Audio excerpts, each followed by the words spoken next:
This is it, ladies and gentlemen. This is the big one, the Product Research Masterclass. This is probably one of, if not the most important sections in this course.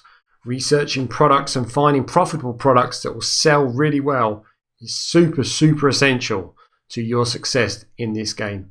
So what we're going to do is I'm going to give you a quick introduction to this section. Be it you using the paid method or the free methods that I teach you in this section, it is really important that you master it, you learn it, you get it down so that you can just do it naturally. Like I used to hate product research. I really did. I found it very hard work. I found it quite stressful and frustrating. But after doing it over and over again, I now love it. I really do. I really enjoy product research. It's like treasure hunting. Please, this section of the course, go over it a few times if you need to. I recommend that if you can and you've got the budget, to go for the paid methods in this section, because it makes life a lot easier and it gives you a much more in-depth view into the metrics and the numbers and the figures of the products that you're intending to sell. But the free method is also good, and it will give you a great idea of also hot selling products. So, why product research? Well, there's a lot of different reasons why you should be doing product research and not just going out there and sourcing. I don't know, let's say you think you're going to sell washing machines, or something completely random. Well, there's competition. That's one of the big things. You need to find products that are kind of off the beaten track, because otherwise you're going to be competing against big brand names, supermarkets, big store, high street stores. You can't do that. You're not going to be able to do that because you're not going to be able to beat them on price. They're a brand name, a high street brand name. It's just not going to work. Another reason for product research is you need to know that your product's going to sell, or not just sell, but sell extremely well, so you can get over large amounts and get a good price on those large amounts from your factory. And with the right profit margins, you'll be able to make a good living out of it. Okay, so point number 2 on this slide, be different, be you. It's not essential, but if you have a hobby or an interest that you really enjoy doing, then you're probably going to be very knowledgeable about products and different things within that niche that you could possibly sell to your audience. You'd have more knowledge than someone who's just looking from the outside. And you'd also know how to improve that product, how to make it better, so you will stand out from your competition when selling on big marketplaces like Amazon. Having that gives you a distinct advantage. Plus, it also makes you more enthusiastic about the product and about setting up maybe a brand and having a few products there.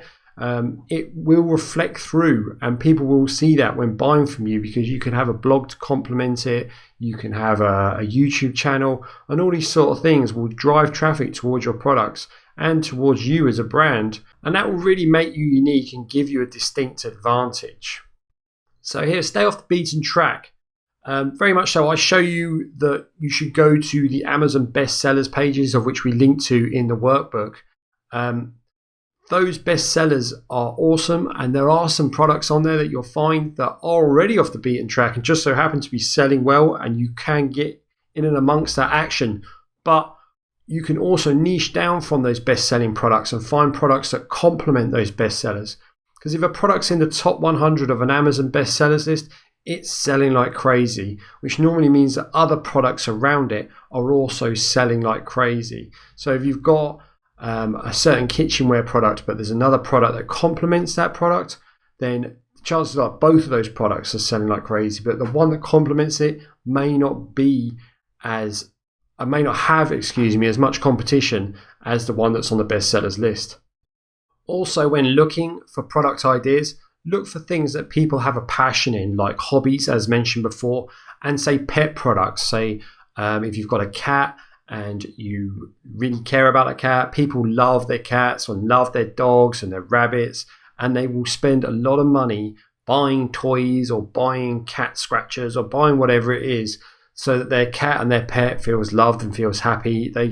That sort of thing there's always going to be a big market for.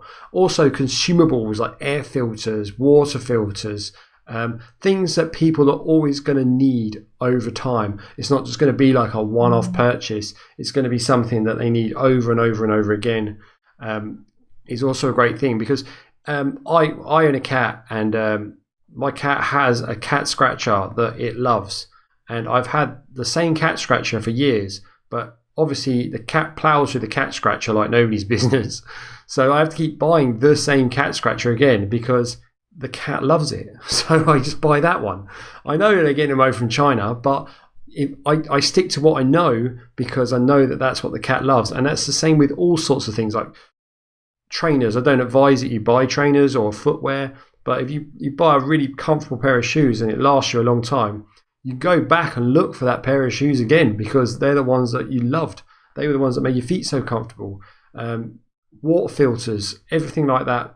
People stick to what they know. So if you can sell a product, it's not essential, but it's a really big help. If you can sell a product that people will come back and buy over and over again once they've used the one up they've got, then your quid's in there. Okay, here are a list of websites I use. This isn't set in stone, it's constantly changing. I'm always looking for product inspiration. Even when I'm just shopping for personal things, I'm looking around Amazon, AliExpress. Kickstarter is a great one for product inspiration. Trend Hunter's also really cool. And generally, I get a lot of products and product inspiration from Facebook. I get all kinds of things pop up on my Facebook, and I see that, and I'll look on Amazon and see what, if it's selling or what's going on with it, or I find products that are related to it. It becomes a thing of habit where you just constantly got your eye out for something that you think, oh, that might sell well. And then you go and check it out. And now and again, you will hit a little gold nugget that's maybe one or two sellers and it's going like crazy, and you can get involved with it quickly. I mean, there's only one or two sellers selling it, then the chances are the factories are going to give you a good price on getting some over. So always kind of have your eye open for product inspiration. If you're around a friend's house and you see something that's kind of quirky and unique, but you think it's really cool, ask them where they got it from. What is that? How can I find it? And then get on your phone, check the Alibaba, Amazon apps, constantly be checking and get into that mindset of just always having your eye open. It becomes an obsession, product research, and it's something I love about it, because you can constantly, it's like shopping constantly. And if you like shopping, if you like retail therapy, I do, I love it, I love shopping. You'll love doing product research eventually, because it's just basically about trying to find things to buy all the time. Okay, other inspiration here, looking at consumer sites and looking for reviews. Or if you see a product and you start reading the reviews, I read reviews on everything I'm about to buy. I like to get an inside look, should I say, on what's really going on with this product, what's wrong with it, what's right with it, and that's just for what I buy. If I'm looking to source the product, I often like to see a product that is lacking in something, because then you can improve on it, and then you can get the factory to add that to the product. Like, I know you're buying a chair and the cushion's not very comfortable. You can ask the factory to, put a memory foam cushion in there or something, and you can get that leading edge on your competition. And those sorts of things really do make a huge difference. So if you can look at reviews and you can look at like consumer sites where they have like review pages, then you can really make a huge difference on your selling numbers if you can just get that leading edge on your competition.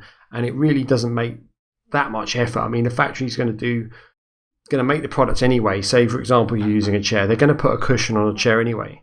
So if you can say, oh, I want this particular type of cushion on the chair, and you're ordering a set number of those chairs, then it's not that big a deal for a factory to do that, and it gives you such an advantage over your competition. Also, looking at crowdfunding sites. I mean, you see a lot of crowdfunding sites, and like Kickstarter, a lot of the products that are on there are available already on Alibaba, and these clever little entrepreneurs are crowdfunding something that's pretty much out there already.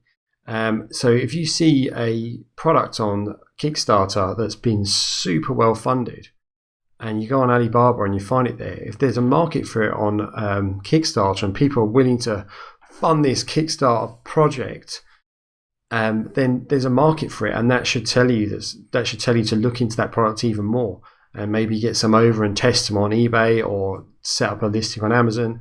and maybe bring over a few hundred and see how it's going, because the crowdfunding market has already told you there's a lot of people who are interested in that product. So that's definitely good for inspiration, and also niching down on that inspiration too. So in conclusion, you're going to brainstorm your ideas, get as many ideas out as you can, maybe just blast them all down onto a notepad of all the things you're thinking about wanting to sell or get into and stuff you like. Use your knowledge, use what you already know, hobbies, interests, things like that. Try and incorporate those things into your product research. It's not essential, like I said. You can just find a hot selling product and start selling it. But if you have an interest, or it's part of your hobby, a part of your life, or something you enjoy, that will shine through. Okay, selling, your product needs to be, and this is probably the golden rule of them all, don't bring over something that isn't selling. It needs to have a market. We will go deep into this in this section. And by the end of this section, you will be able to establish products that are moving at a seriously huge rate and selling and making great money. Bring us on to return on investment. So if a product's selling super well, next thing you need to check is, has it got the right margins? Are you going to make money from it? Are the profit margins there? Are you going to get a quick return on your investment? Combine all those things together, and that's pretty much what you're looking for when you're looking for your product to sell. So this is Product Research Masterclass. I really hope you get a lot from this section. I really hope you get a lot from product research in general, and I hope you eventually find it fun. Like I said, struggled with it when I first started doing it years back. There wasn't as much great resources when I started doing it. Now you've got software and resources and websites galore. So I really hope it's a lot more easier for you than it was for me. I hope you enjoy it, and I hope you find an awesome product. And I will see you in the next lecture. Thank you for watching.